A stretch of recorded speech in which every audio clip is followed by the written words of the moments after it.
Hot debates about matters of security and privacy are fought in the hall of the European Parliament. Right under their feet, down in the dark basement, 8 completely untouched X-ray body scanners are waiting to be sold. The MEPs themselves felt these scanners would have been too intrusive. The Commission had proposed to install these so-called naked scanners at airports across the EU in order to enhance security. It is a new technology which is supposed to replace the traditional gates where you have to go through when you are in an airport. Nowadays, before you start your journey by plane, passing the security check is an unavoidable requirement. You have to undo your belt, you have to undo your shoes, so it's quite intrusive in terms of activities. If this already feels like an intrusion in your privacy, how would you feel about walking through a scanner that shows your naked body on a screen? Pretty uncomfortable, you know. Yeah, naked. Oh, they're quite sexy. I don't like them. At airports in Amsterdam and London, these new scanners are already in use. However, the Commission's plans to install the body scanners across Europe have recently been rejected.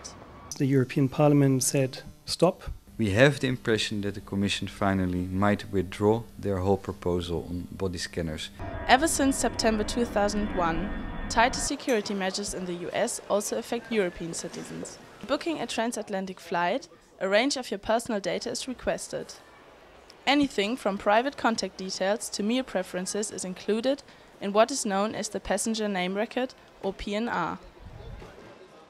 The United States law enforcement authorities required European airlines to transmit to them passenger data. We now have an international legal binding agreement between 2 partners, between the United States and the European Union. This information will be stored in the United States for 7 years. But it's possible that also some sensitive information is given. Data protection agencies and privacy advocates have voiced serious concerns about this passenger name record. The information is brought to another justice system. We had no control over what would happen with this information afterwards. So how effective is the storage of such a massive amount of data really? The terrorists made their terrorist attacks by plane, and the thinking behind it was, had we known more about these people before, then we might have stopped them. Ms. Geig, responsible for data protection in North Rhine-Westphalia, thinks differently. Up to today, no terrorist has been found by this method. Both the passenger name record and the body scanners are widely perceived with skepticism among European citizens. Giving away more and more information about my personal, individual data, and this is one thing I cannot appreciate. I think there's a violation of privacy.